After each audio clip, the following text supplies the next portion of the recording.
All right, in this episode, we're going to talk about a lot of things that are changing. As you can tell, if you're watching this video on YouTube, my office is empty. There's boxes in this office and it's empty. The whole house is empty. And right now, if you've been listening to this podcast for any amount of time, especially over the last year, you know that this year has been filled with change and growth for me. It's been a huge shamanic death, as it has been for a lot of people.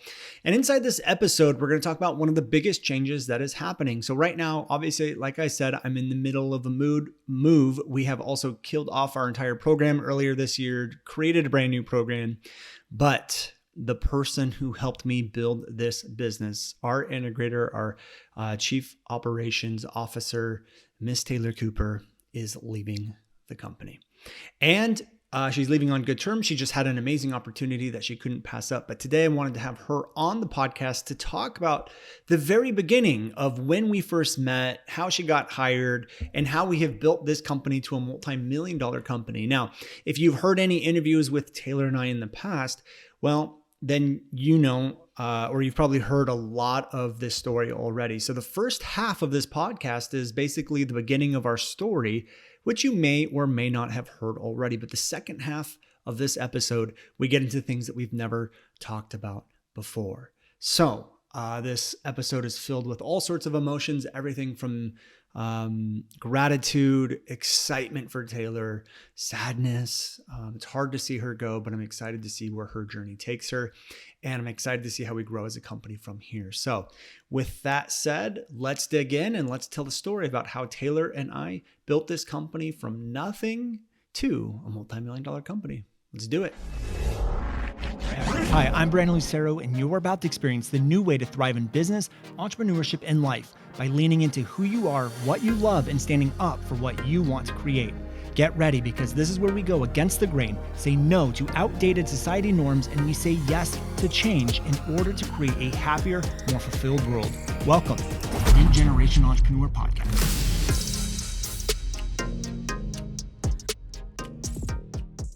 Hey everyone, welcome back to another episode of the New Generation Entrepreneur. We have a killer episode for you lined up today. We have a big announcement to make, and I don't really know how this episode is going to go, so we'll just see how it goes. But basically what I wanted to do is just kind of recap where we were 4 years ago and our journey to get to this point. And here's how I'm going to start this. Most of you, if you've been a listener for a while, know that I was in debt back in 2017 after doing a $500,000 year. I've talked about it many times on the podcast. And there was a moment where I needed to kind of like walk off the cliff and hope the net appeared. And so we had like barely any income coming in, but I know I needed a project manager. My brother Adam was helping me at that time. And he said, I have this friend, her name's Taylor. She'd be perfect for you. And I think she was like just getting a new job right when I reached out to her, or in that process. And she came in for an interview, and then I thought she was amazing. And we had her then interview with Jim Fortin, and he gave her the craziest interview of her life, probably, I'm assuming. And we decided to hire her. And I didn't know how I was really going to pay her. I had this idea of the video Forex effect, and we just basically got to work. And so today, I wanted to bring Taylor on to the podcast because 4 years ago is the day I hired her, and we're going to talk about what we've done over the last 4 years. But the big announcement, I think we might as well just get it out of the way, is that Taylor is moving on and has accepted a job with an amazing opportunity. And before she left, she like her final days, and about 3 days after recording this episode, I wanted to have her come on and let's just talk about our journey, how her and I worked well together, what worked, what didn't work. Maybe we'll even get into what was the most annoying thing working with me. What's the relationship like with Integrator Visionary, because we've worked so seamlessly, and it's been an amazing 4 years and an amazing journey. So Taylor, welcome to the podcast again. Thank you. How you feeling? Feeling good? Yeah. Every time you say that, even though we've known about it for a while, I'm like, oh, still doesn't feel real. I know. It's it doesn't feel real, but it's, it's just how life is. We have journeys and bends and turns, and not everything lasts forever. And so, why don't we start in the beginning, and let's just tell the story of where your life was and like how you got introduced to this job and what that experience was like as during the interview. And then, we'll just see where it takes us from there. Yeah. So when I started, I was a young buck 23-year-old with some experience in marketing, and I knew I wanted to kind of maintain experience in marketing. And my main thing was I always wanted to help people. And that was just kind of the sole purpose of me figuring out what company I wanted to work for. And to your point, Brandon, I had initially accepted an offer at a nonprofit, which was and still is my dream to work at. But with your, persuasive, we're all familiar with how persuasive you can be and how you can really perspective shift.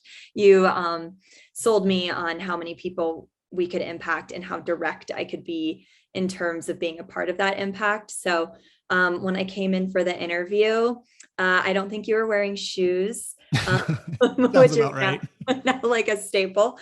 And yeah, you honestly, were very professional, which is interesting in hindsight, since I don't want to call our dynamic unprofessional, but it's definitely, there's a friendship and a respect, and there's not a lot of formalities, I feel like, between our communication and stuff. It's really open and unfiltered. So I think that was the first and last time that we were that formal towards each other. Probably, yeah. And that's the thing, is like, I remember James, when I first heard about the visionary integrator relationship, is he said, I remember the line he said to me, he's like, people like you and me could technically do both, but we're not integrators, we're visionaries. And he's like, that's like why it takes so long for us to finally hire someone.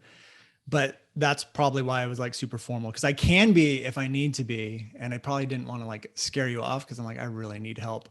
And I remember like you left the job interview and I was like, okay, great. So she's going to start on this date, but you sent me this email and I think I sent you an email. I was like, hey, I want to hire you. And you said, well, send me a job offer. And I was like, I had to go to Google, and I almost emailed you back. And I was like, can that just be your first task? Like, create your own job offer, sign it, and send it back to me. But then I had this thought in my head. I'm like, oh man, what if she doesn't accept the offer? I'm like, what am I going to do? I'm going to have to go find someone else and interview someone else. And then, but you accepted and you started working. So what was that first week like? Because I remember, and I don't think we even really had formal like description of what you're going to be doing, what the visionary integrator role looks like. I don't even think we even hired you as an integrator. It was more of like a project manager, if I remember correctly. And then we launched like 3 things all at once. And we had some LVA stuff going on. So what was that experience like for you? Yeah, it was very hit the ground running. The first launch of the Video Forex Effect was my first week at work, and we were sending emails, and there was no email automation. I look at how our launches operate and how I talk about our launches now, and kind of the project boards that we built out for a launch, and thinking back to our first quote unquote launch of the Video Forex Effect, whereas literally you sending out an email and me on the other side for people responding to that email saying, yes, I'm interested, and me sending them like a template back. And it was the Video Forex Effect course. It was the group coaching program for the Video Forex Effect. It was the agency. And then it was also LVA. And then there was also the Facebook. I don't even remember the name, the Facebook one. We were selling that still? I thought we stopped that, or maybe there was like a couple of people wanted it or something. There was still, it was like, I think it was a bonus that you were offering. So people were asking for it. And so I just remember I'd be sending emails being like, wait, which one is this? What's LVA again? Like, who's this for? And so to kind of think back on that and that launch. And it went really well. I mean, I don't even think we put out ads really. So I guess our return on ad spend was 100. Yeah, it was amazing. I think it was just emails to get started. And it was a bit, the approach was low hanging fruit. Like, let's go after the low hanging fruit. Let's just email the list, see what happens. And I think back then, like our project management board was literally like the blackboard that we had up. Remember that? We had like names and people and leads, and we'd move them from one column to the next. And I mean, that's pretty much all it was. And do you remember how you were feeling then? Like, did you feel like you handled it well? Do you feel overwhelmed? Did you feel like, what did I get myself into? Like, what were you thinking during that entire process? I don't think I felt overwhelmed when we were doing that. It was very, and I think this is just for, people listening who maybe are thinking about hiring, their partner in crime or their integrator or their project manager. It felt very, I was in it with you. And because it was also kind of your first time putting it out there, it wasn't like if there was a mistake that it would be this huge, like you're not supposed to do that. And then you had made some comical mistakes, like taking my template saying like, oh, Brandon's really excited to work with you. And then you copy pasted it and sent it over. And it said like, Brandon's so excited to work with you. He'll be reaching out, Brandon. Sign So Brandon. it made me feel safe to make my own mistakes. If Yeah, because I was making almost all of them. I was making the one making all the mistakes. I remember that you were like mortified. I looked over and the look on your face, I thought like, I thought something really bad happened. Like our website went down, which actually did happen at one point, or Dropbox completely got deleted at one point. And I was like, what's wrong? And you're like, you sent out the template, but you didn't change it. I'm like, what do you mean change it? It's a template. And you're just like, it says Brandon's excited to work with you. And then you signed to Brandon. Do you talk about yourself in the third person? It's like, oh yeah, I guess that's a little weird. Yeah, people get upset about the typos. Little did they know. I know. That's been a thing from day one. And then I know we started to put ads together and we started to like grow. I mean, it was 4 years ago. What was what happened from that point? Do you remember? Like, okay, we're sending emails out and stuff like that. And then what do we do after that? It was really agency focused at first. I think when we launched the Video Forex Effect and the coaching, what's now known as the mentorship program, it was the coaching program. I think we had like 10 people in our coaching program and 15 people in the Video Forex Effect. And I think that first few months, it was just those people and you were just doing those live calls because it was the beta. We were really focused on the agency. We had Carrie, we had Caitlin, we had a woman named Vanessa and someone else. And the agency for really me, you, and then like 2 editors to put out the type of content that we were putting out and to schedule all that content. It was a lot of work. So we were just really heavily focused on the agency, and we actually grew out the agency first before we even started to scale and grow out the Video Forex Effect. Yeah, I remember that now because it was consistent. It was consistent revenue. And honestly, that's the one that just took off the most. Like we literally had people emailing us wanting it. And then they would see like Caitlin's videos and then they want it. And they see Stacy's videos and they would want it. And then so we just had a huge flood of people coming in.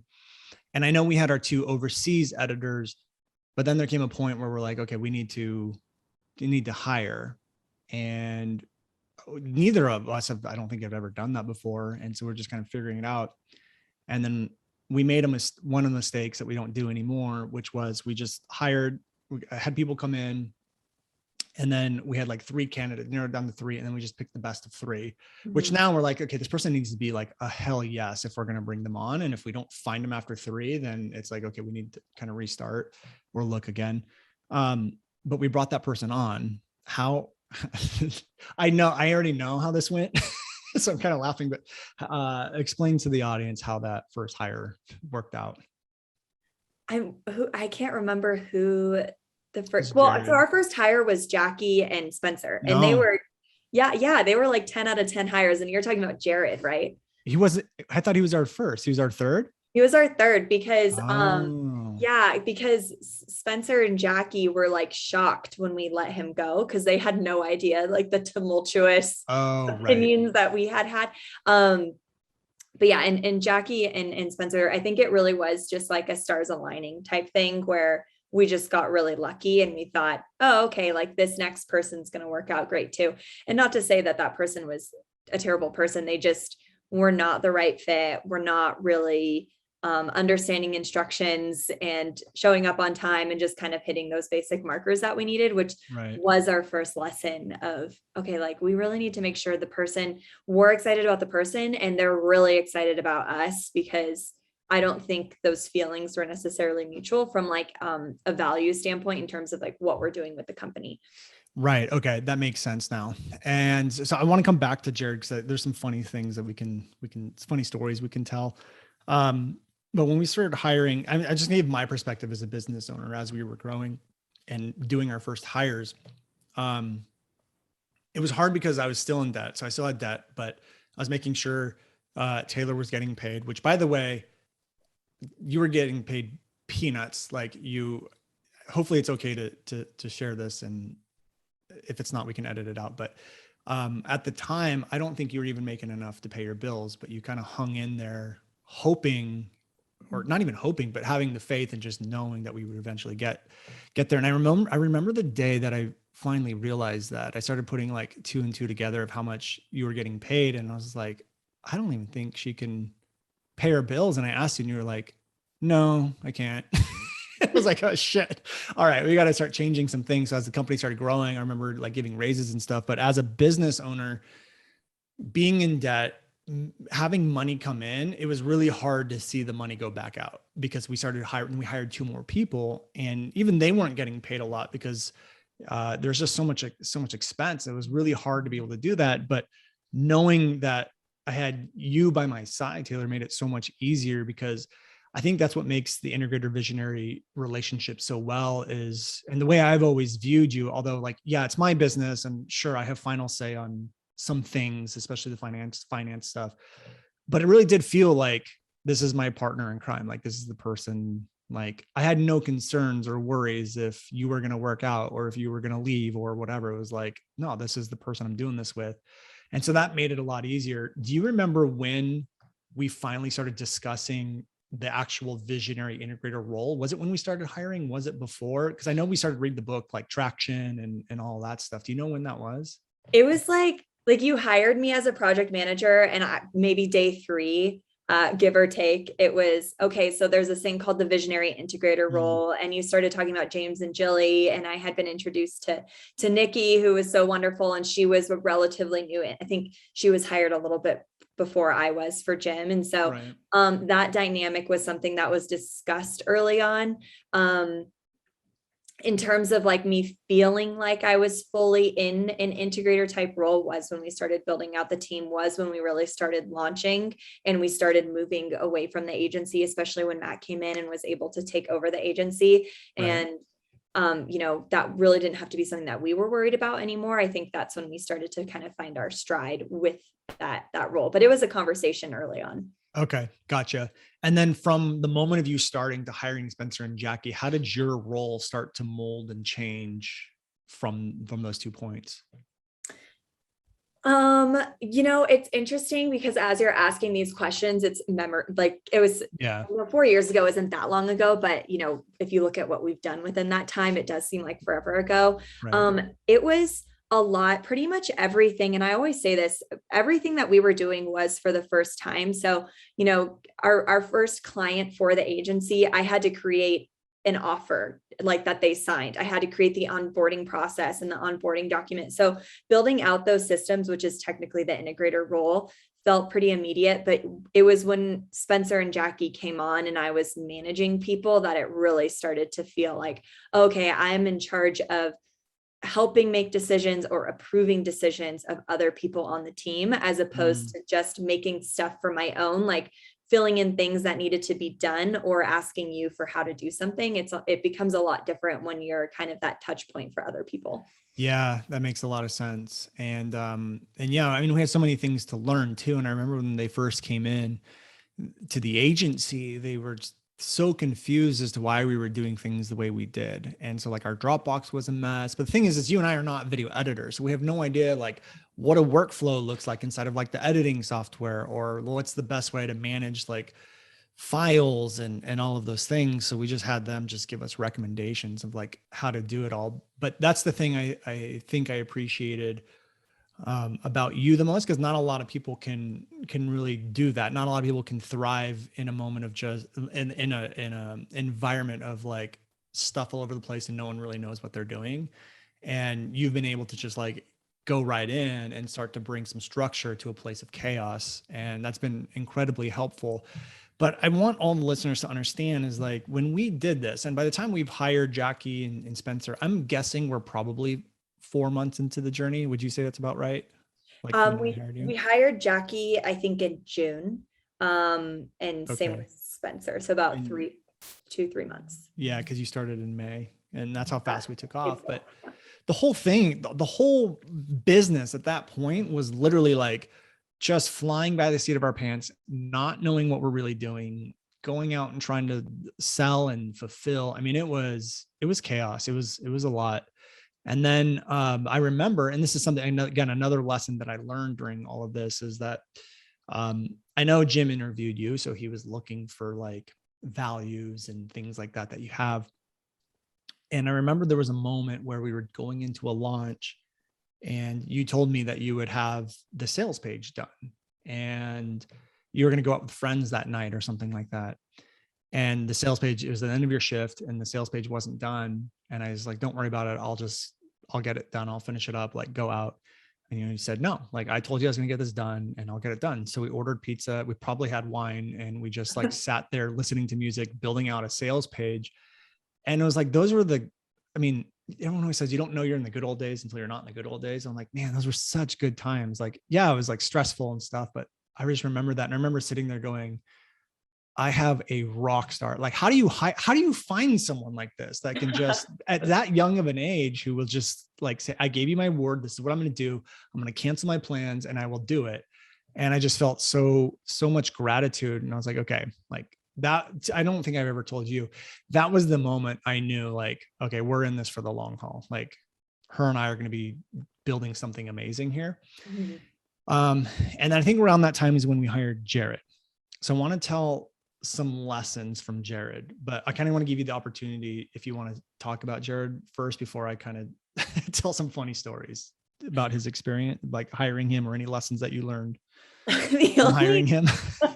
The only thing I think that I'll speak on, because they really are at this point now just kind of funny anecdotes, and really what they are lessons of that was the first time that I was dealing with a quote unquote, like, employee or team member who wasn't really hitting. It wasn't just, they weren't like hitting expectations. Brandon just articulated a very kind story about me where I'm like, I said, I'm going to do something, I'm going to do it. So to interact with someone who just doesn't care, I guess. And I don't hate to paint a bad picture of a person, but it seemed like that's what was going on. And I was really struggling with stepping into this person's shoes, because I was like, I am telling them like how to do something, but they're not doing it. And then I talked to them about not doing it and they don't care. Like, I just didn't get it.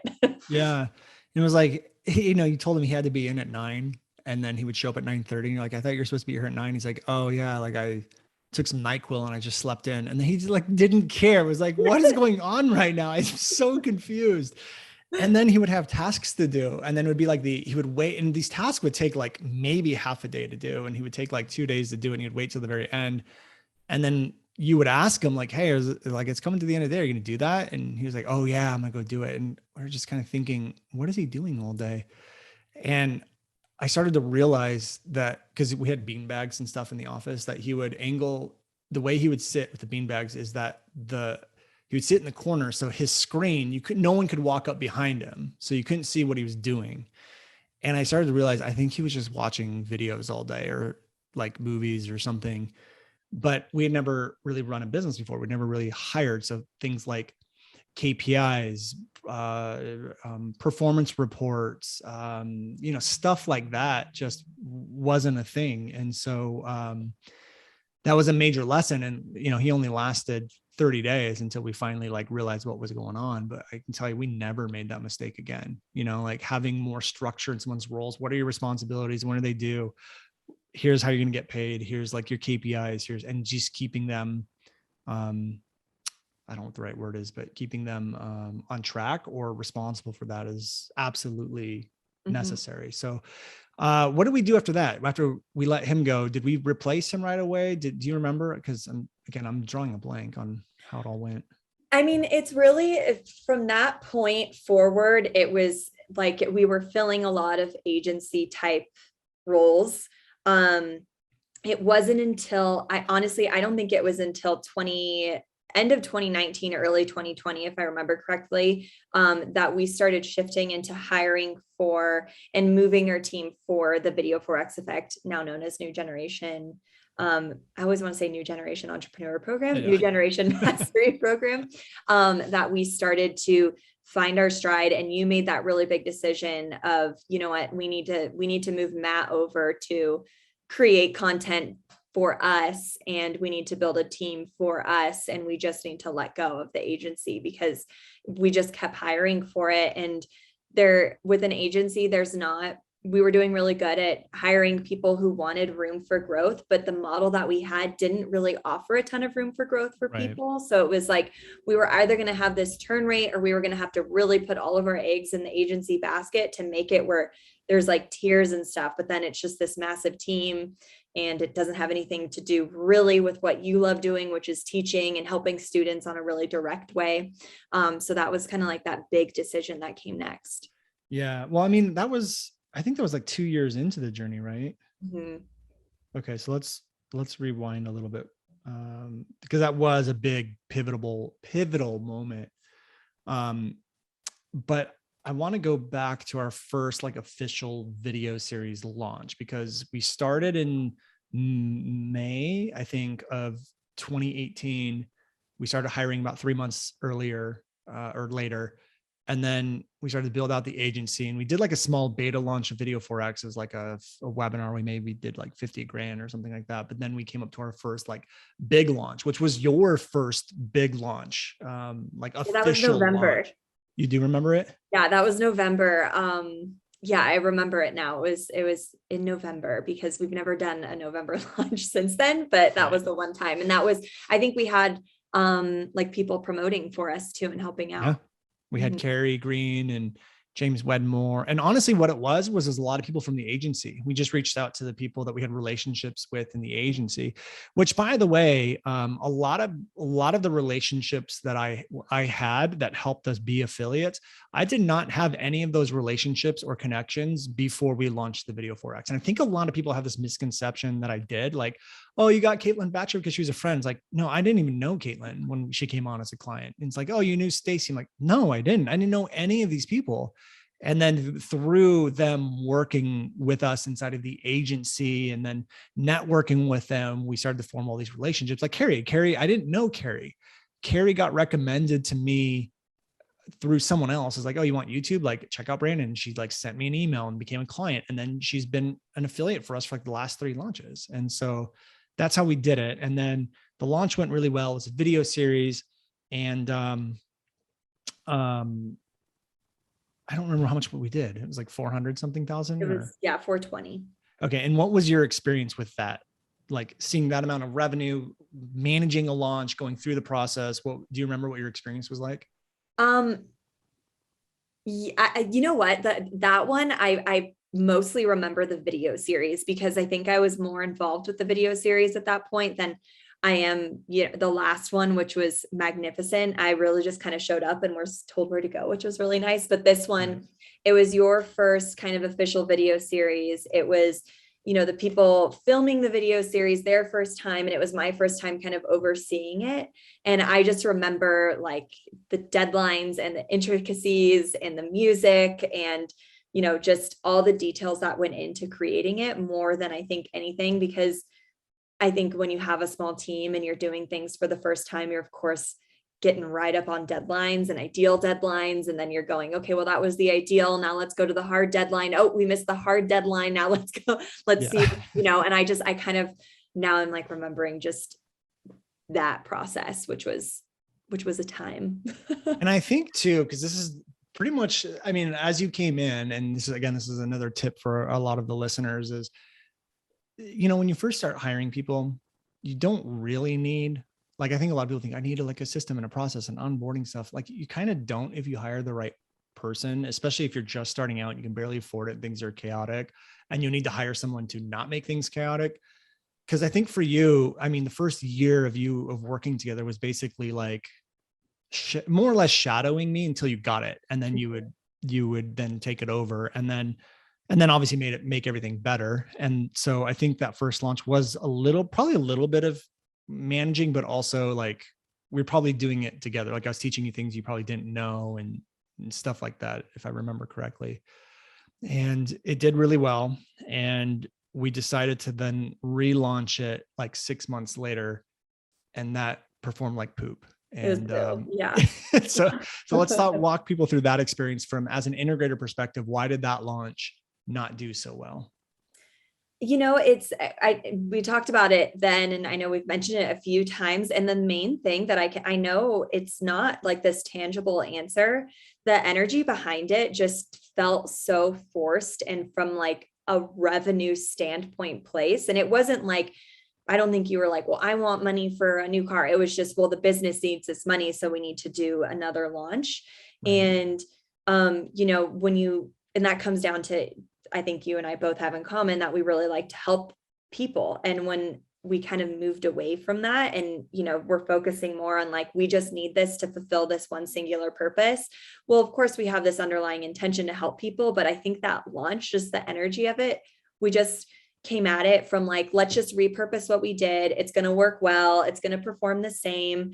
And just the energy was like dead. Yeah. I think that's the only way I can really describe it. Well, that's what it was the intent. I think it was the intention. And especially as the business owner or the CEO or the visionary, the leader, like it is my job to like set that intention. It's my job to like set that energy. And that was my intention. My intention was like, and there's some ego and arrogance because we had grown so fast, so quickly. And I was like, oh, we got this. Like, this is no big deal. We're going to make like a ton of money and blah, blah, blah. Everything's going to be great. And we made money. I think we did 180,000 in projected sales. But what most people don't know is, I think by then our team was bigger, our payroll was bigger, taxes were hitting. I was just finished paying off debt. And then, I had to spend money on ads. So we spent like $60,000 to $80,000 on ads. So everything that we collected went right back out because that paid for our ads. And then I had this recurring revenue, but that recurring revenue wasn't even enough to pay the overhead of what we had. So I was like, oh, crap. Luckily for us, we had the agency still going on in the background. And yeah, we were having some problems with it. We'll talk about that in a second. But I mean, the agency really gave us that consistent revenue for those moments when things got a little rocky like that. Like if we didn't have the agency at that point, I don't know what we would have done. Like it would have been tough. And so the agency was still growing around then. And by the way, something that we've seen on every launch is when my intention and energy is off, the whole launch gets thrown off. Like we've seen that time and time again. So just be mindful of that for you visionaries out there. I want to move the conversation and I'll tread lightly and I'll just kind of let you lead it to see how much detail you want to go into. So, cause I'm fine sharing every detail of everything, but I know this involves you. So I'll let you kind of lead this conversation. But there were at that time, the agency was doing really well. I think we had hired a third editor. So we had 3 editors besides Spencer, Jackie, and yeah, there's one more. And then we had hired another person to help out with social and stuff like that. And those last 2 people weren't working out. And I remember being at Big Bear and getting a call from you. So I want to dive into what went down, and I'll just kind of let you lead that conversation and I'll just kind of chime in because again, I want to share the lessons of what we've learned.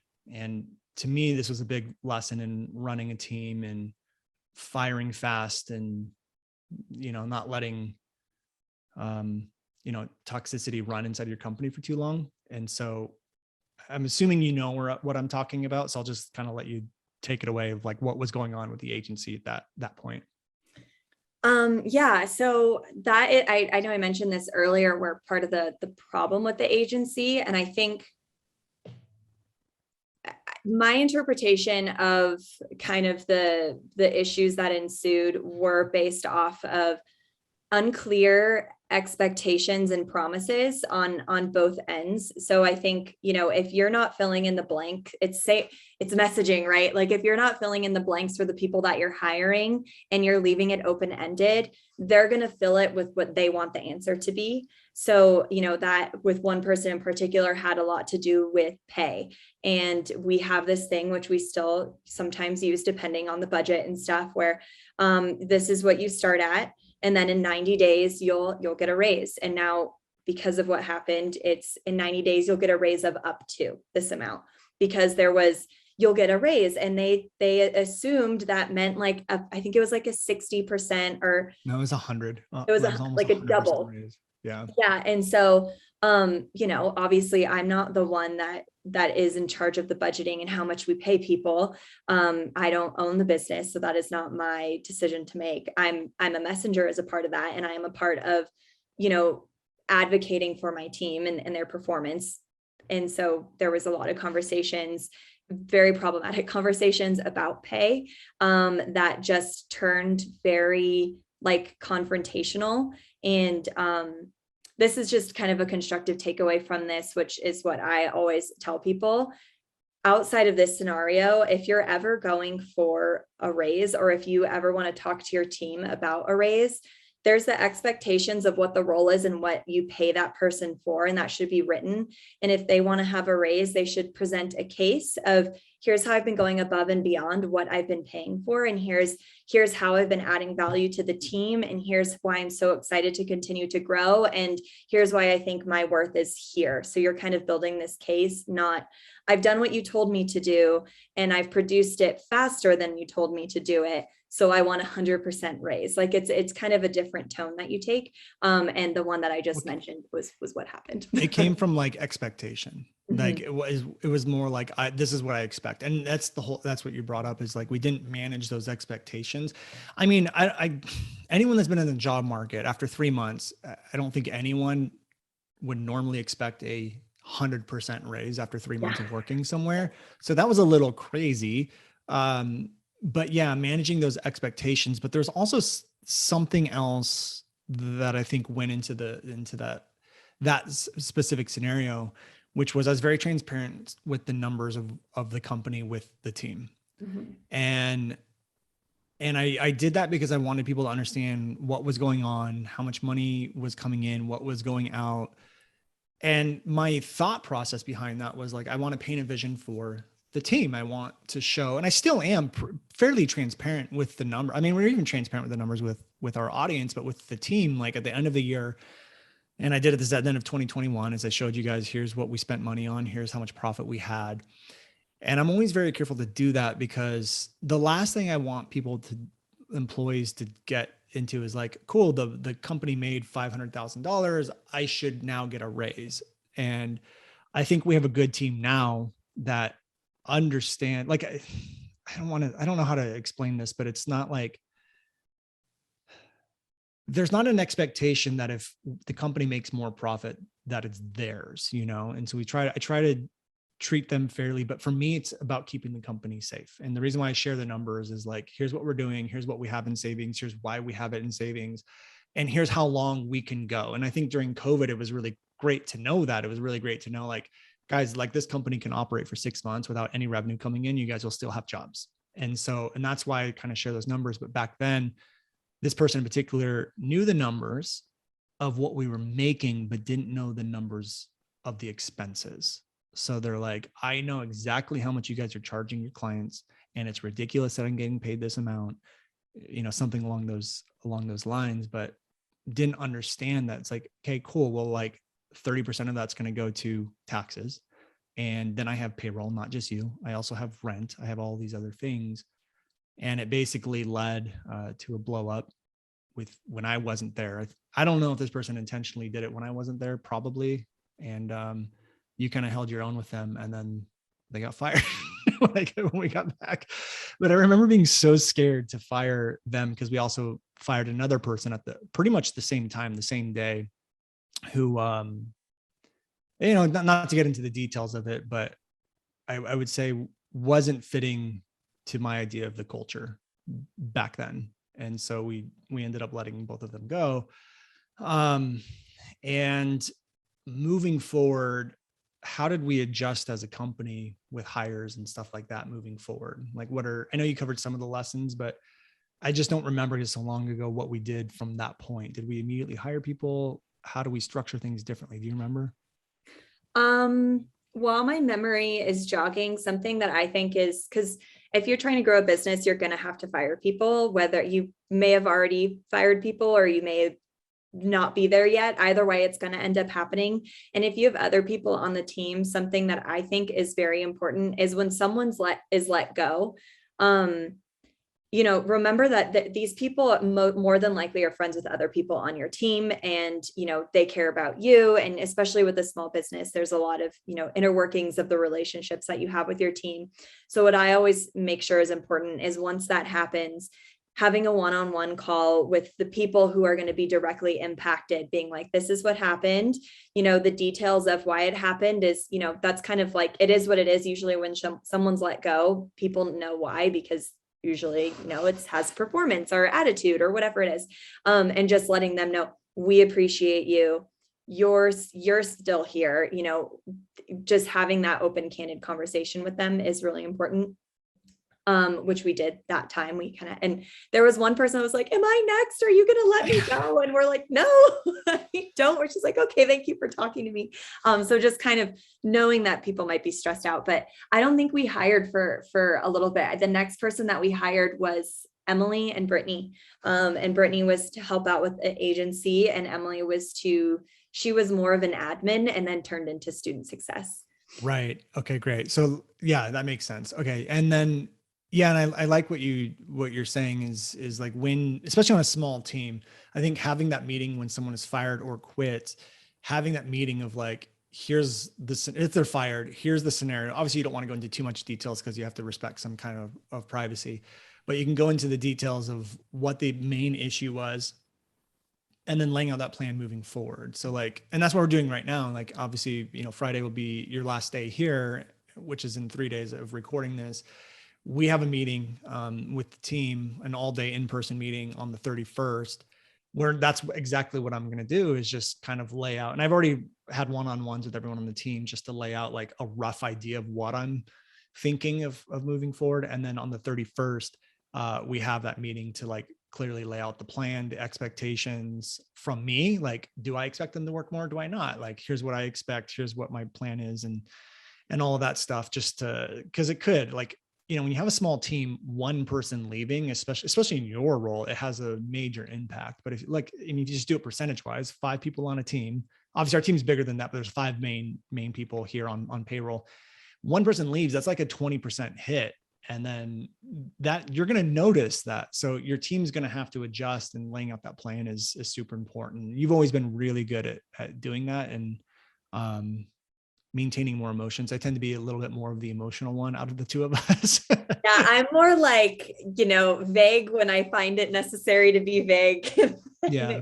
To the structure, and but that's the yin and the yang. So yeah. Well, let's talk about that. We'll pick up with the story. We're right at a certain point in the story, but let's talk a minute about how the relationship has worked. And so we're about like, I don't know, 1.5 to 2 years into the journey. And we're kind of figuring out our dance. We're kind of figuring out like, how do we work together? And then you start to realize, okay, great. Like, you're really good at this and I'm not, but we're also very similar in this way. And it was just oddly weird how we were totally opposite in the ways that we needed to be opposite, but totally similar in the ways we need to be similar. So before we pick back up, can we just talk about that for a little bit? Like, what are some of the ways that we were opposite that worked really well, and that you think would be very useful for the listeners when looking for an integrator, or someone to look for opposites as the visionary? I think the biggest and probably most obvious one is just the systems and organizing. A really important thing to me, and that I would advise any integrator or if you're filling both roles, only be as organized and systematic as you need to be. I think some people confuse organization with over processing and over systemizing. And if you only have 2 people on the team, you don't need to have a wildly intricate Asana board or Monday board. It could be a little bit more simple, especially while you're still learning things and you're changing things, and dates might change and strategies might change. So I think having that ability to also just know how much of a system you need to build out in that time. I mentioned earlier, the process that we had in the early years for a launch versus the process that we have now is night and day, but it's because of the size of our team, the steps in place. It called for a more organized, more systemed out process. that was a side tangent. The next thing is, I think, just really being able to adapt and shift quickly. I think any small business or startup environment, if you're in a leadership role, or actually any role in that type of environment, you need to be able to shift quickly. And you also need to be comfortable with juggling multiple hats and doing so in kind of a productive manner, because it can get a little chaotic sometimes. Yeah. And I think some of the, going back to the yin and the yang, like I would respond more out of emotion. Like that's been my biggest personal development thing that I've had to deal with over the years. And it's not just with you, it's just with everyone, like my kids and even Jacqueline and all that stuff, is to get out of my automated subconscious emotional responses. And I am much more of an externally emotional person, where you're much more of an internally emotional person. Like you process your stuff internally. I'm more externally. Like if I'm upset, like I will cry. And I think I've only seen you cry, just like I counted on my hands the amount of time. And you probably need your hands, your toes, and more. Like you need more for how many times I've cried. But that really helped us in our communication with the team. So those moments where things did get a little scary or rocky or firing, we would usually do those together. And I'd kind of do like an overview, and then you would lay out more of like the plan, but a very stable, less emotionally driven plan. And that worked really well. I would say the biggest thing for us, like hardest thing, was probably our communication. And one of the things I think this last year has been really tough on, because I've just been going through, I mean, for lack of a better word, I've just been going through hell this last year. Like it's just been a rough year for me and for a lot of people. But one of the things that I think we've grown in is our communication, our ability to communicate with each other.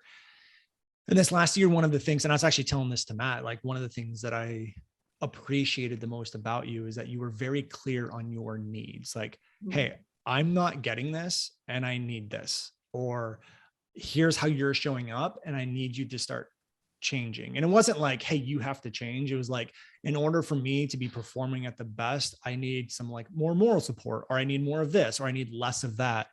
And you've been really great at communicating your needs. And so I think and this is just a rule of life, but especially for visionaries and integrators, is you have to be able to communicate. And communication is not just verbally speaking to someone else. It's also actually listening and hearing what the other person is saying, and then also adjusting and also getting out of your ego and just trusting the other person. And I think over the years, obviously that was our biggest struggle in the beginning.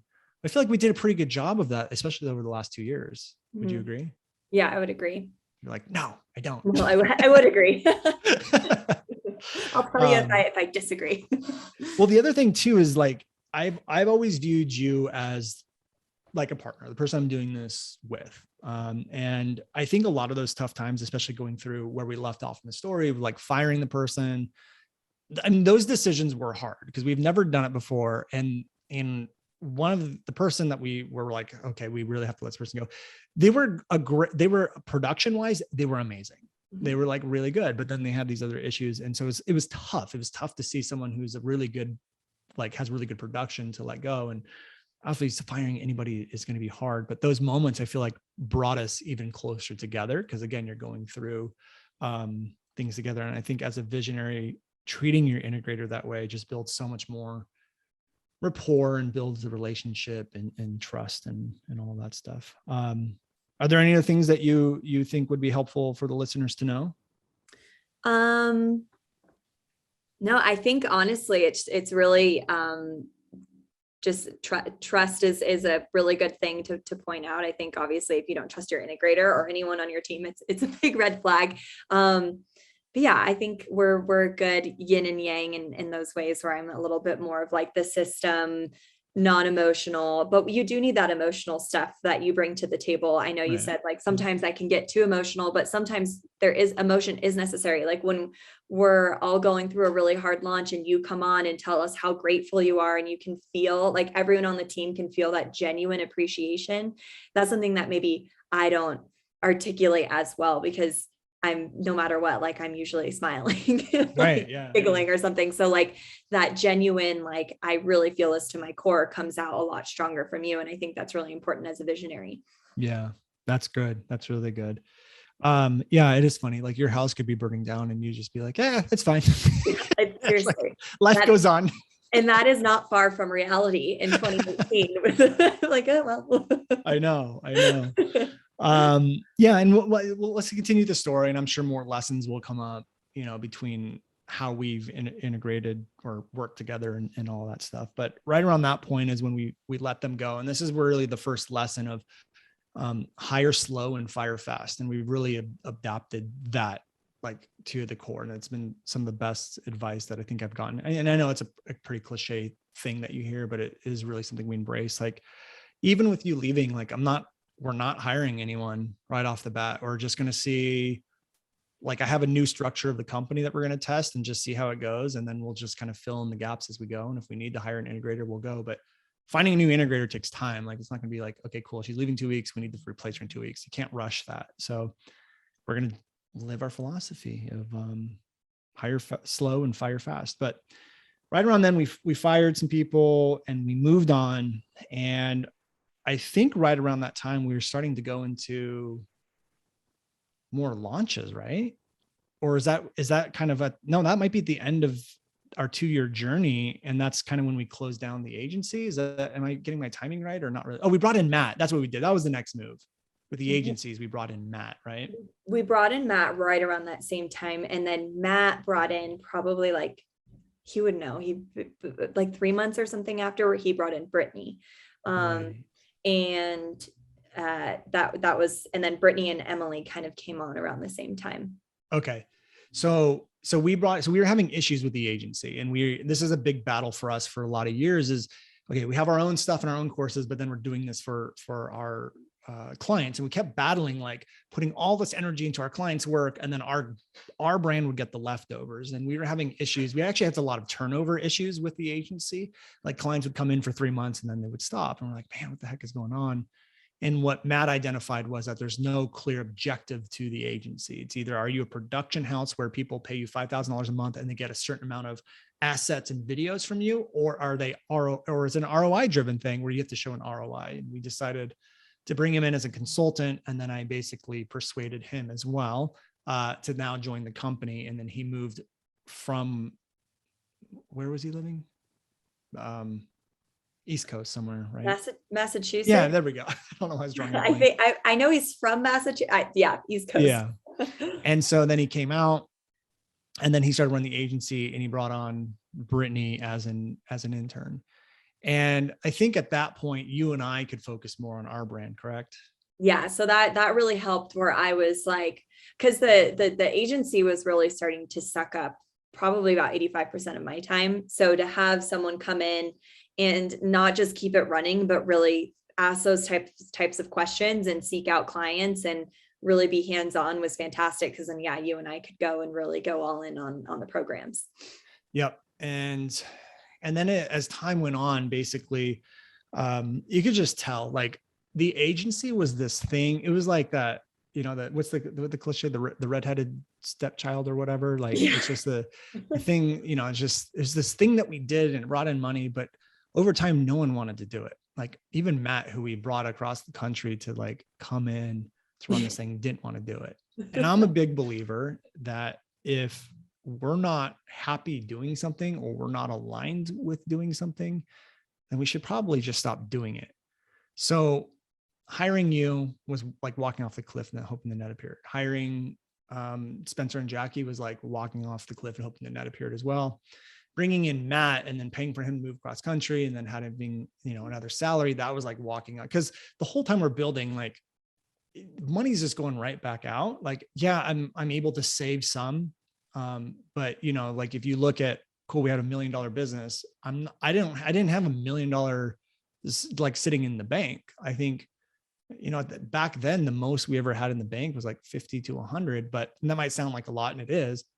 But when you look at our expenses, that wasn't even enough to last like 2 months if income stopped. And so it was just this kind of like, it was just really hard. And I just felt like I kept having to do that. And then it came to the point where I know you and I had many work sessions over at Stonehouse with like a glass of wine, just thinking like, what are we going to do? Like, do we keep the agency? Do we not? And we finally made the decision to close it down in 2020, the beginning of 2020, which is right when COVID was about to happen. We didn't know that, but how was that feeling for you, knowing that the agency was going to be no more? How did you feel? It just I think it just felt right at that time. I think it almost felt like one of those breakups that you could even have with like a personal relationship where you're like, I've pushed this so far past past it being like, well, what if it would we pushed the agency so far to, over so many hurdles of should we or shouldn't we, by the time we said, yeah, we should get rid of it, it was just like, yes. It just makes a lot of sense. We were really wanting to go all in with what we had with the Video 4X effect. And once it happened and we decided that, I feel like no one, at least I wasn't like, oh my God, like what's going to happen? I was just like, okay, that felt right. That felt like the right decision. Yeah. And it was, and that was another moment for me of like walking off the cliff and hoping the net appears. And so when I tell you these stories, is like this past 4 years have been amazing, and they've been so fun, and they've been profitable, but it came with so many lessons, and it came with so many moments of just walking off the cliff and hoping the net appears. And there's so many entrepreneurs that just won't do that. And I just had, over the last 3 years, I'm like, I just had to do it so many freaking times, but it felt right. And I just, we would help our clients do like a $2 million launch. And I'm like, why can't we do that for us? And that was kind of the whole thought, is like, yeah, let's bring Matt in. Let's bring all of our resources from the agency and just go all in on this brand. And I think we're at like maybe $1 million or almost $1 million a year. Actually, no, if it's 2020, we were definitely over $1 million a year. And then we just went to the whole nother level. It was like 2.5. And we did our first like big launch with affiliates. And I remember just sitting in our office one night, you, me, and Matt, and we're just watching the leads come in. Do you remember that? We're sitting in Matt's office and we're talking, and we're like talking about how well the launch is going, what the lead cost is, and what the leads are going to go. And I just remember sitting there thinking, that was a good decision to shut the agency down, because this experience that the three of us were having and just reflecting back was what we would do for our clients, but it was for us. And I'm like, man, it's such a cool feeling. And I think we'd close out at like 800 or something on that launch, 800,000. Yeah, we were just shy of $1 million. And that it's such a staple, because it was literally like 5-10 days before lockdown happened. And so It was our last time being together, like all in the office and stuff, because since then we're now 100% remote, was one of like the most exciting launches, because that was the first time we really saw like crazy results just on all fronts. Yeah, that was like the last time we were all in the office. Wow. I didn't even realize that. Yeah. Yeah. And so we did that, and we moved into that launch. But I think also right around this, our dynamic started to change a little bit too. And I think the hardest thing as a visionary is like fully letting go of everything and not micromanaging. Mm-hmm. And I know you and I have had some conversations that I'm micromanaging too much. You want to take on more, you want to run things. I think that launch was really the first launch where I would say like I let go 95%. Mm-hmm. I don't know what percentage you would give it, probably less than 95, but it felt like for me, I was like, okay, got rid of everything. And that was like the first one you actually like ran and managed it, correct?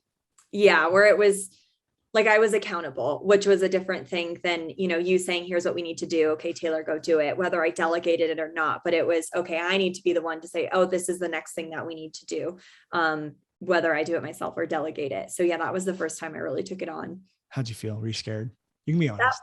That was stressful, honestly. Okay. And actually any launch, any of those big launches where I know you're putting like so much money forward, I'm like, oh my God, I hope like, and you get really instant satisfaction, thankfully, like with leads and, putting that Facebook group together. The pop-up Facebook group is one of my favorite things, just on a personal note, because I get to see so many excited people and just instant feedback. So I feel better, but yeah, it's a lot of pressure, because if it doesn't work, I fully, even if you wouldn't be like, it's okay, Taylor, it's a great, like I will internalize, it will be on my shoulders. I will be very upset with myself. So yeah, it's stressful. It still is. How did you maneuver through that? Because there's a lot of people that like are faced with that task or faced with that responsibility or that stress, and they'll back down. They won't do it. And that could be a visionary or an integrator. So how did you get through it?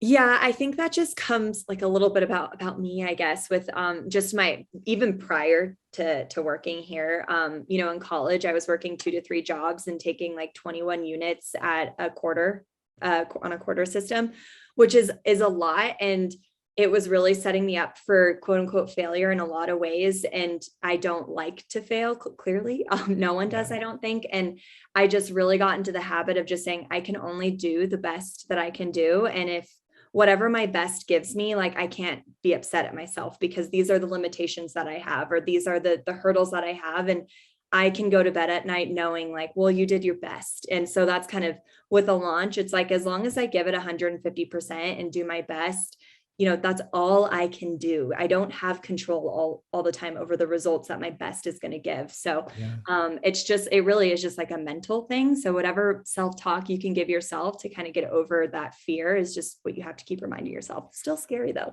Yeah, 100%. And that's what it is. It's like having that courage. Things are going to be scary. We just have to do it anyways. I think we've done a good job also creating that culture inside of our company of just like, look, mistakes are fine. There's nothing you guys can do that's really going to take down the company. And I think we've also kind of preached responsibility. So like, let's just say that launch bombed.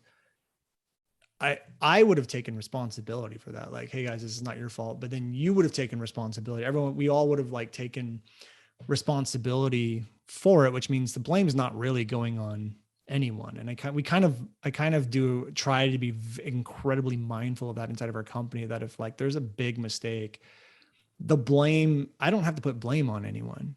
And I don't want anyone to feel like there's blame coming on them, and just, we're going to look at it as a learning experience. But I also know, because of the way the team is set up, that people will just take that responsibility on themselves. They don't need their boss coming down on them saying like, oh, you've messed up and blah, blah, blah.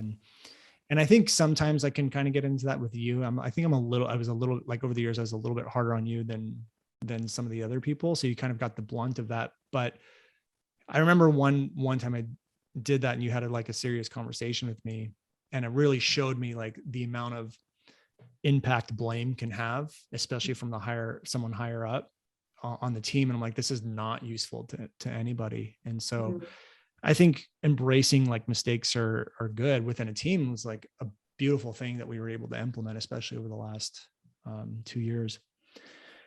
Okay. So with that being said, we had COVID hits, and one of the biggest arguments, not even arguments, like I just say just like friendly disagreements that you and I had, was always virtual versus in person. Yeah. I remember from day one, I was like, we will never be virtual. There's just no way. You can't build the camaraderie that way. Like, your team's not going to be connected. And you're like, yes, you can, blah, blah, blah, blah, blah. And then we were forced to try it out. And I think, and I understand COVID was not a great thing for a lot of people, but it also brought a lot of good things out. And I think for you really benefited from COVID, from the fact that we went virtual. Yeah. Because, and this is the other thing that I respect about you the most, is that you're just a hard worker and you put your head down and you get things done, because you were literally going to commute from like 2 hours away just to come into the office. Mm-hmm. And then COVID hit and you got to work remote. You got what you wanted. Oh, the amount of money I saved on gas and just like life, like spending 2.5 to 4 hours a day, depending on traffic, in a car it can really wear someone down, where you're like, wow, how much of my life is compiling to just existing in this car right now on the 405. Yeah, I know, it's a lot. And what we found out is actually, I still believe that you need in person. Like, there's no way you can replace in person. You just have to do it differently. It's not going to be a daily thing anymore. It has to be an intentional thing. And to be honest with you, we haven't been great about that this last year. And that's mainly because I've just been going through a really tough year. And I just emotionally and physically, I couldn't get myself there. And I felt like I was in survival most of this year, just personal life and just everything. But with that being said, what I want to ask is, how did the company shift from an operational standpoint, from like being in office to now being virtual? Like, what did that look like? What were your focuses? What did we rely on a lot more? Honestly, I think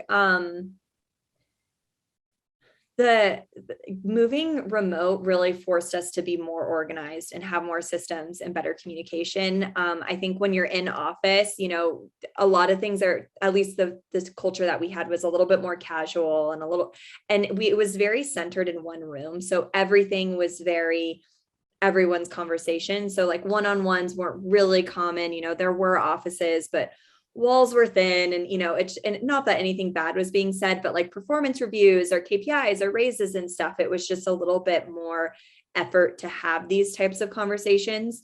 Once we moved to remote, it was like, okay, we need to have meetings, and these meetings, I don't think there's anyone who likes to have like 20 meetings in a week. Right. Let's make sure that they're productive. And we started with a format and we realized it was too many meetings. So we took one away, and, we realized one of them, our all hands meeting, where we came around and, everyone was sharing what they were doing.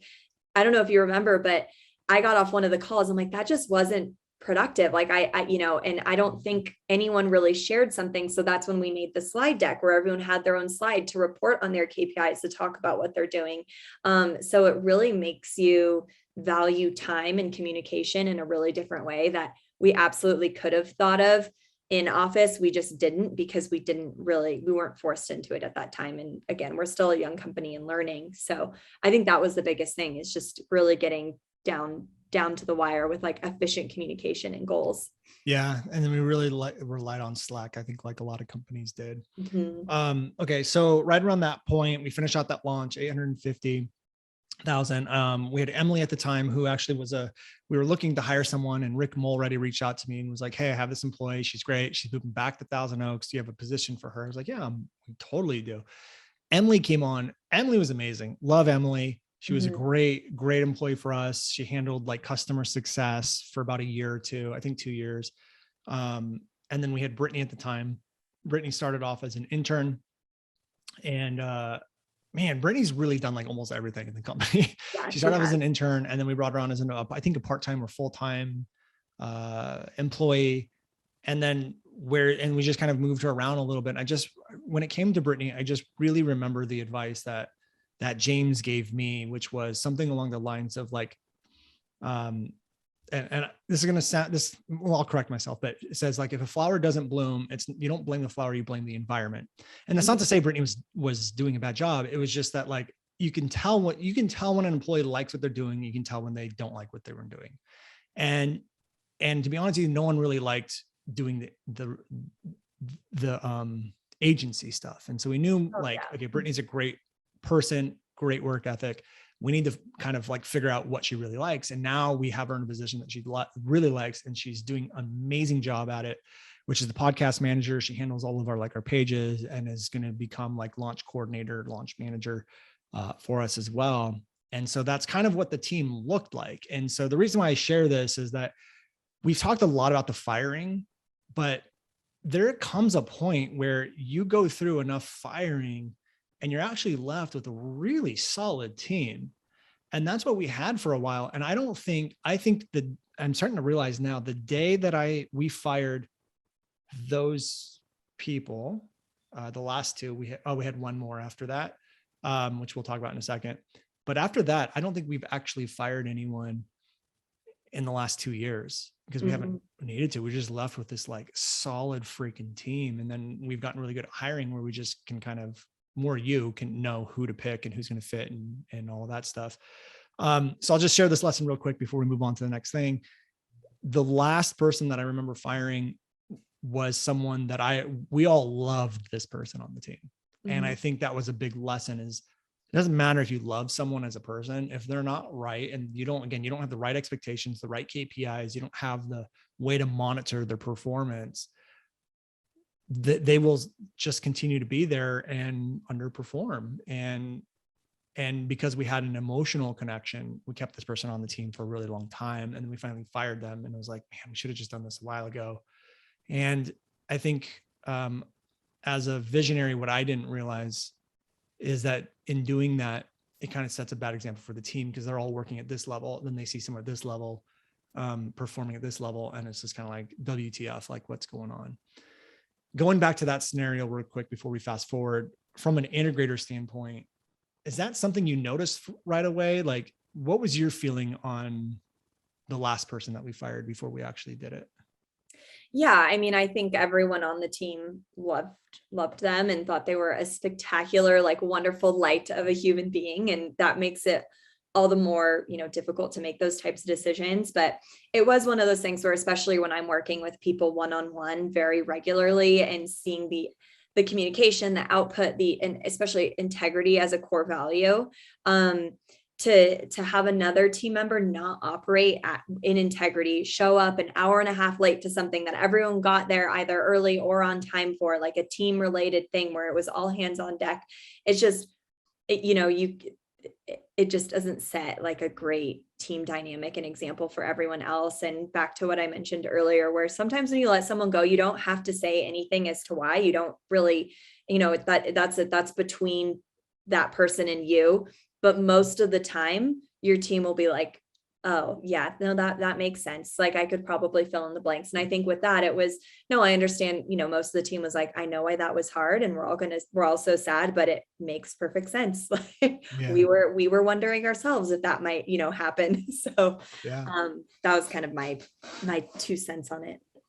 Yeah. And I think too, again, going back to the hire fast or hire slow, fire fast, let me know if you think this is bad advice, but the advice I would give someone is don't replace them right away and just see how the team kind of adapts to it. And then hire down the road if you still need it. Do you think that's good advice or not?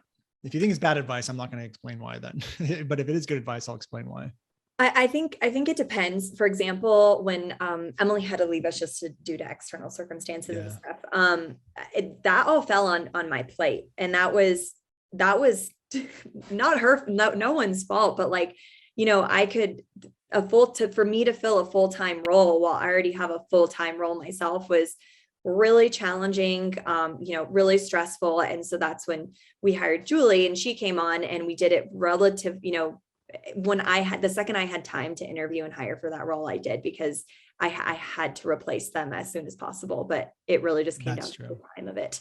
Yeah. So, okay. I take my advice back. It's per position advice. So just see how it goes, but there are some people that you may not need to replace. And my thought process behind it, and as I guess you have to look at why you're firing them too. If someone's underperforming, you can probably fire them and not have to replace them because they weren't adding much to the performance of the company. But when someone's like Emily is performing really well and they leave, then all of a sudden the impact is pretty big. So that makes total sense. Okay. So let's kind of go through this next year. I think most people on the podcast kind of understand this next year, but we ended up doing 850,000. We kind of finished out that year. Then to 2021, we did the launch again, did 1.6 million, which was our biggest launch. So what was the biggest difference from you? Because we doubled in launches. So going from 800 one year to 1.6, like what were the biggest shifts and changes and everything? Like, don't leave anything out. Like our dynamic, the team's dynamic, like what happened?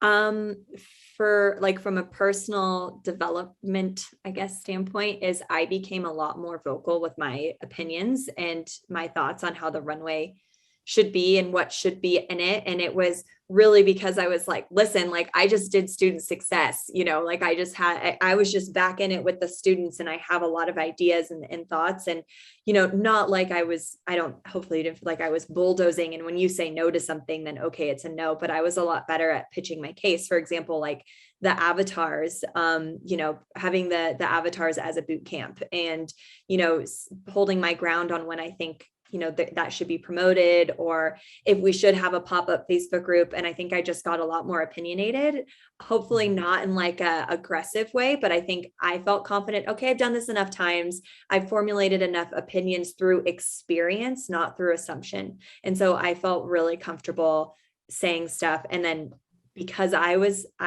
advocating for things, I was like, okay, now this really, really has to work. Because talk about responsibility and like accountability on something. If you're like, okay, yeah, let's try a quiz and it doesn't work, then I'm gonna, not feel as great about speaking out. Yeah. I mean, it's a difficult line to walk, I think, sometimes, because it's like, cool, if I'm going to make you responsible for the performance of a launch, but then I still control what we do and don't do. It's like, well, then it's not really your responsibility anymore. Mhm. And from my perspective, I think the biggest shift of what had happened, and I think I even talked to you about this in like the end of the year, is I just said, I want you to maintain more of your personal power. I want you to become much more powerful. And then the way that manifested from my experience was that you would stand up a lot more for what you really believed in, and you would actually like fight for it and just be like, no, we have to do this.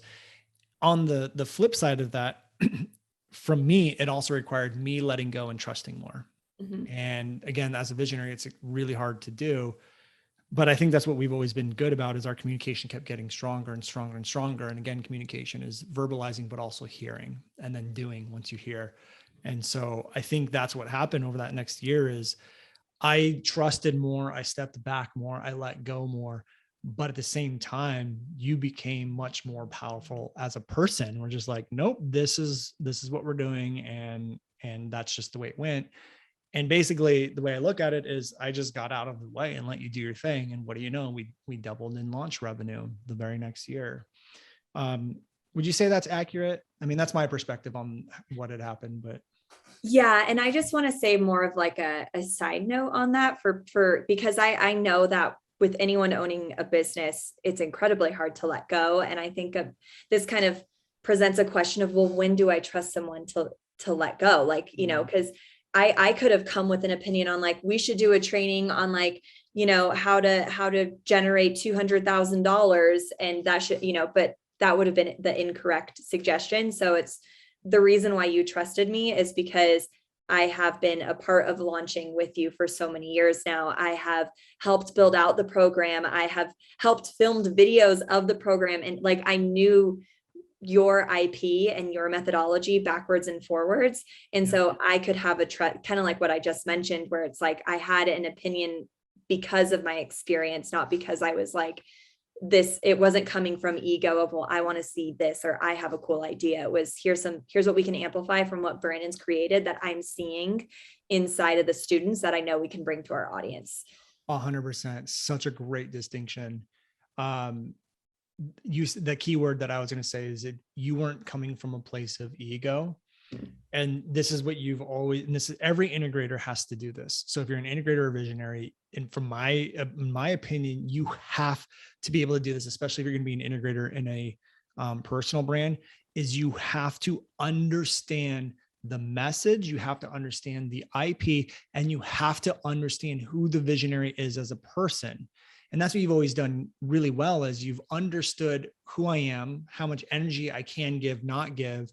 And you would plan things out of like, okay, cool, we can't do that kind of bonus. That's too many one-on-one calls for Brandon. That's going to zap him and he's going to be dead and he's not going to be able to perform. Or, Brandon has mentioned he doesn't want to do dancing and pointing, or he's mentioned these things, like you pay attention to those things. And then you come up with a plan that is what you want, but is perfect for me and who I am. Mm-hmm. And again, it does not coming from a place of ego. You're combining your experience with who you're actually working with. Mm-hmm. And that's incredibly hard to do. And I know when Matt first came on, he kind of focused on like, here's what's working, here's what's working. And then I would be like, I'm not sure about that. And what Matt's done the same thing.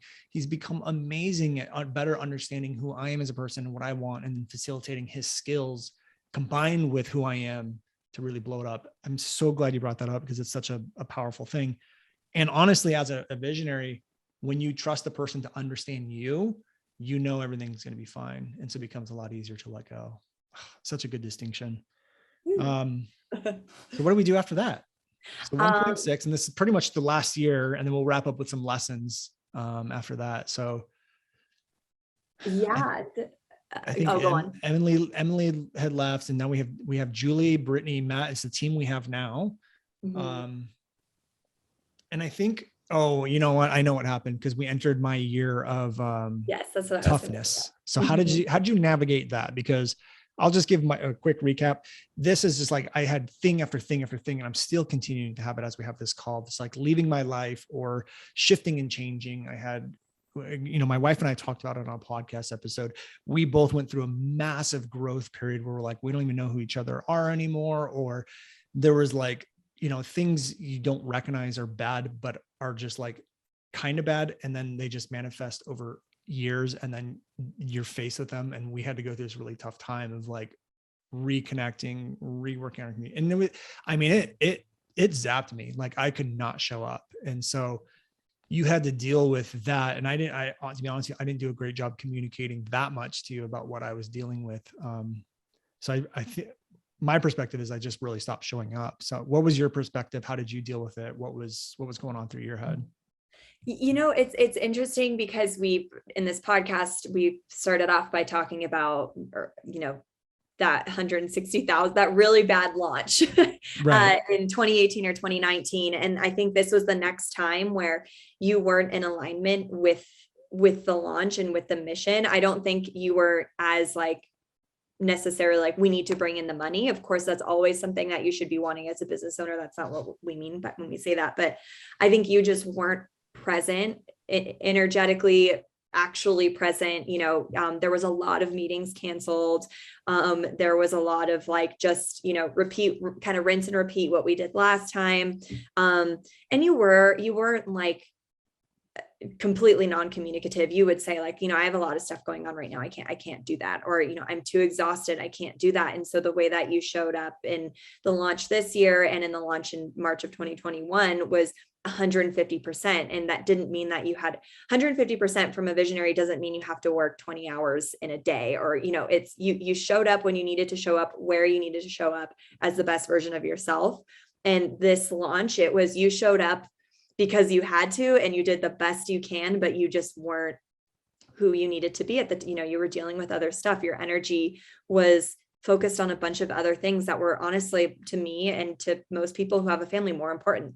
And that's fair. And so I think it was easy for us to continue to operate and at least get some results and, have still create impact, because it wasn't like it was out of greed or you being Right. not wanting to work. You just had bigger priorities. And so we were happy to step up and do the best we could. Yeah. And it's weird because coming into this podcast episode, I'm like, I think I'll be fine. I don't think I'm gonna get emotional. And I thought I was gonna get emotional over you leaving, which I might, because the episode's not over yet, but I've already cried those tears, it feels like. But going back to that scenario in August of 2021, yeah, it was hard. My family needed me, and I prioritized that over the business and the launch. And yeah, I mean, I'm so grateful for you guys to be able to move forward without me and to like keep the business running and all of that stuff. And my intention and my focus back then was basically like, I just need to get through this launch. So like I would do a live and I'm like, I just want to get this stupid thing over with. And again, anytime you're like, I want to get this stupid thing over, and our job as a visionary or as a personal brand company is to literally serve people. And when you show up and that's the last thing you want to do, it's not going to go well. And that's where we were. And that's what we had to deal with. But we still did like a $400,000 launch, and which I think we probably could have doubled that had we, totally shown up. But I think that's a reflection of you and reflection of the team, where a $400,000 launch is not a good launch. Like obviously we're grateful for it, but that's not what we were like aiming for. And it's not what we could have done. And so it just really shows you, like when we started this, we were like $40,000 in debt. We were doing like, $50,000 launches. And now we do a 400 4 years later. And it's kind of like, what happened, So that was great. Like a great lesson for me and for you guys. But did you have any fears, concerns, worries, like going through any of that? Or were you just kind of like, well, Brandon will snap out of it? I mean, what was going through your mind during that time? We were, another good thing to keep in mind with your team is you should always be aware of your numbers. There has to be someone obsessed with a certain part of the launch, whether it be your email open rates, your page open rates, your cost per lead, your live. So we were already really aware of the numbers, and the numbers weren't there. They weren't what we wanted to see. So it was kind of like the writing had been on the wall next to us as we walked along, the launch phases. So it wasn't really shocking.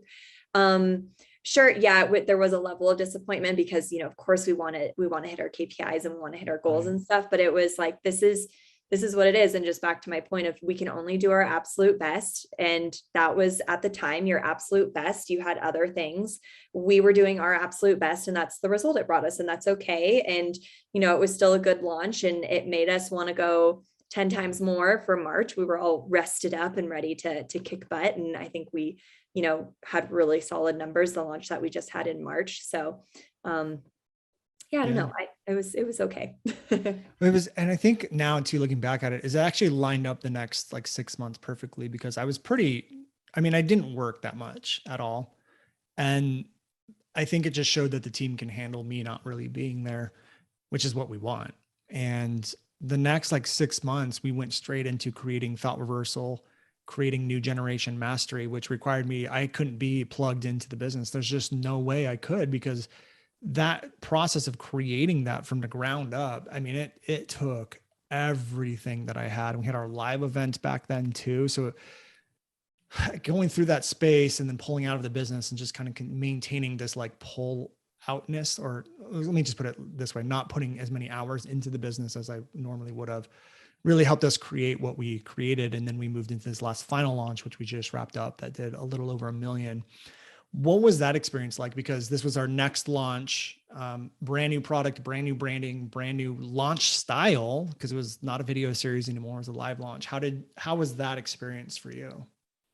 Yeah, we added an extra element into our launch, which was, we did 2 live trainings and then a 3-day live like sales mechanism. So we had a quiz, a live training 1 day, a live training 1 day, and then a 3-day live training. And that was a lot. I wouldn't want to do that again. I think just sticking with the one, if it isn't broken, you don't have to fix it, make it better, polish it up, but don't add another element. But other than that, this launch was really, really cool to see, because it was all fresh from you. And it was, an elevated version of the Video 4X effect. And it had a lot more pieces to it that made it stronger and made it easier to just knock it out of the park. And we didn't do 1.6 million, we landed at, I think, like now at this point, we're probably more at like 1.3 with all those leads and stuff after all the downselling and stuff, and FOMO promo. But it was really cool because the energy of the leads were different. And that was like the most exciting thing to be a part of. Is maybe it was half the leads, but the engagement rate was like 5x. And that was really cool. And that was like, okay, we're doing this right. Like, this is going well. We're doing this correctly. Yeah. And I think we may have made more profit in that launch than the 1.6 too. I don't know the actual numbers, especially after all the like down sales, upsells that we've been doing, but yeah, it was different. And I think too, when we look back at our like quote unquote failed launches, like we didn't get skunked or anything like that, but obviously, with how much it costs to operate the business, we needed bigger numbers. It was a lot of rinse and repeat. And to me, what that is stale energy. Like, it's just literally taking what you've done, copying and pasting, doing it again, which is fine. Like, you shouldn't reinvent the wheel, but freshen it up, like redo some of it. Like, what are the new things you discovered? If you launch once a year, every 6 months, you're learning things in that year in 6 months. And for us, this was a completely fresh everything, because it was a new brand and a new messaging, new copy, new angles, new lessons. And it's just like, it just hit on a whole nother level of engagement that we've just never seen. And we had half the amount of leads, but revenue was still way up. So it was amazing. All right. So I want to transition to the final part of the episode, which is you leaving. What happened? Why are you leaving? I mean, I know why, but let everyone know what happens, and then we'll just kind of reflect back on the last 4 years, and we'll just wrap it up. Yeah, it's it's one of those things where we started off this interview with when I first started, and I was 23, and I feel like we're not supposed to share age, but I'm going to be 28 in a few days here, and so and I've also mentioned, and Brandon's known this, my dream is to work at a nonprofit. It has been since I was like 15 years old. It still is. And I'm kind of going about it in a very specific way. And, I need certain experiences to get to the level that I want to be at to do that. And it just got to this point where, this kind of wake up call where it's like, I'm so happy here and I'm so comfortable here, but what does that mean for my personal end goal? And it meant that I might get there slower, or I might not get there at all. And so it really had to be this internal conversation of, happiness and comfortability they're very good things. And, I can grow here, and I know I still have a lot of opportunities here, but it's just check marking it with like who I want to be. And I think as business owners, a lot of people can understand that you might be, with the agency, it was generating $600,000 a year, but does that mean that that's the best thing to stick with and keep doing? Like, no, you have other things in your path. And so it was a really hard decision but it's purely just because of my like love for Brandon and the team and what we do and the students and the coaches. I mean, talking to everyone this week, I'm like, oh my gosh, like, I don't think I'm ever going to have this dynamic. Maybe I will, with my team again, where, it's just everyone has so much love for each other. But you gotta make those decisions in life sometimes. Yeah. And just to kind of reflect back on what we've done, you came in, we had no products. We just started everything. I believe we've done over $5 or $6 million in sales from basically nothing in the last 4 years. We've generated probably close to 100,000 leads and more. You've helped impact over 1,000 students, and you've helped impact all the people on the team. And like after talking with our one-on-ones, my one-on-ones with the rest of the team is every single person was like, it would be hard not to have her as a mentor. So I want you to know the impact that you've had.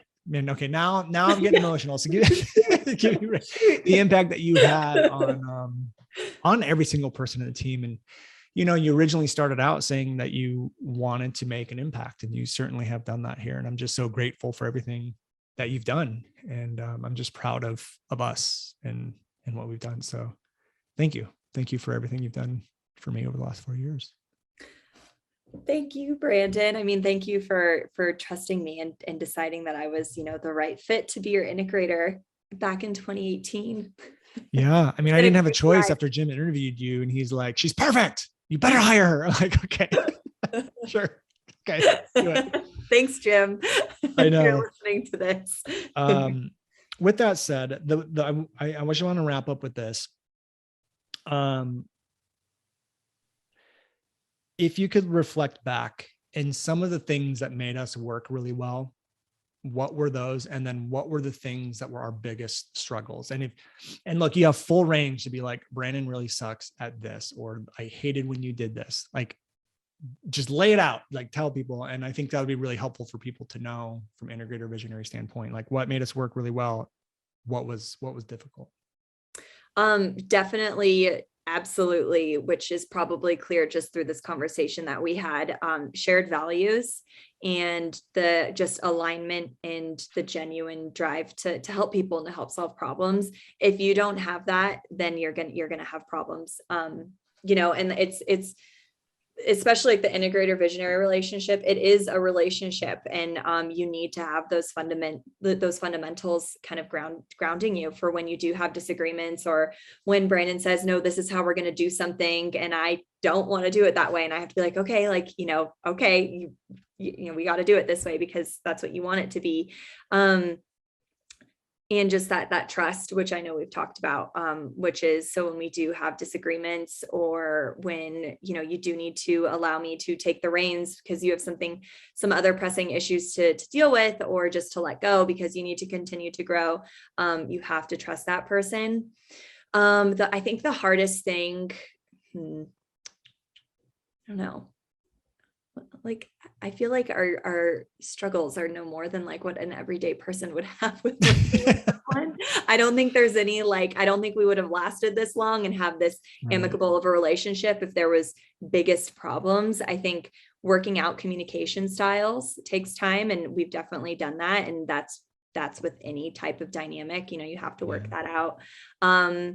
Yeah, I think you understandably are very, very, attached to what you've created. This is your business. This is your brain that's now in a course that's impacting people. So, I don't, micromanaging is probably by the book what it's called, but I know it has a lot more to do with you just wanting to control people. Like, it doesn't have to do with, you not wanting me to do something because you want to be in charge. It's because it's so close to you. And I think that's something that's just going to happen with any type of visionary who's very close to the product that they're selling.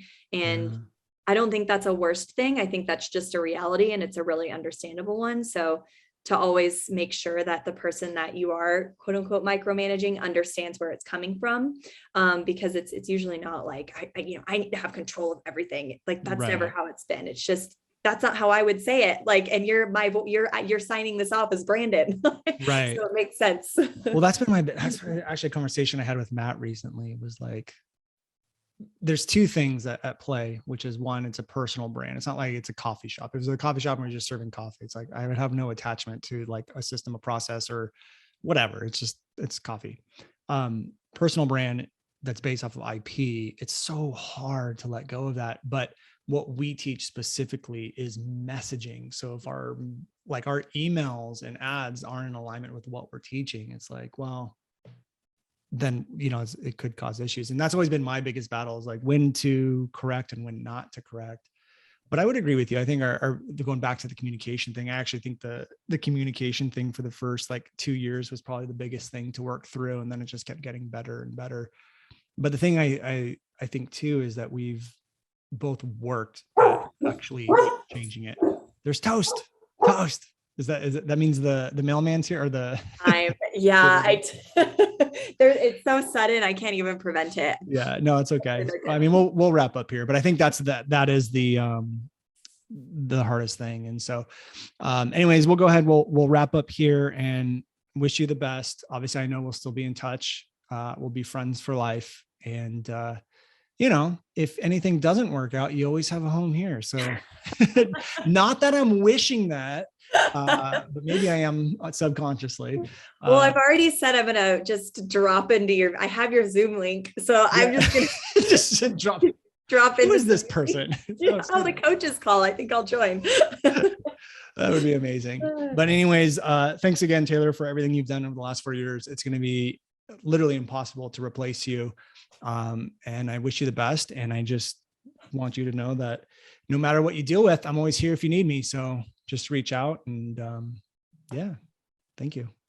Oh, thanks, Brandon. And I want to say a special shout out to our dream team. You know who you are, Matt, Julie, Brittany, the coaches. I know you're not in the dream team Slack channel, but you are a part of dream team too. And I love you guys all so much. And I'm going to miss everyone, and I'm going to be excited to lurk you all on social media and see what you guys are all up to. Amazing. All right, Taylor, we'll end here. And for all you listeners, if you have not left us a review on iTunes, please go over and do that. I'd be so grateful for any reviews. Obviously, the more reviews you get, the more exposure we get, which means we get to help more people. So I would just be very grateful for that. And we'll see you guys on another episode of the New Generation Entrepreneur Podcast. Take care, everyone. Hey guys, thank you so much for checking out another episode of the New Generation Entrepreneur Podcast. If you enjoyed this episode, go below, hit the subscribe button, and make sure you click on that bell icon and get notified every time we drop a new episode. Now, if you're looking for the show notes, we have them linked underneath this video, as well as our social media handles and some links to free training and offers that we drop from time to time to help you guys even further. So go check those out if you're interested. And thank you so much for tuning in to the New Generation Entrepreneur Podcast.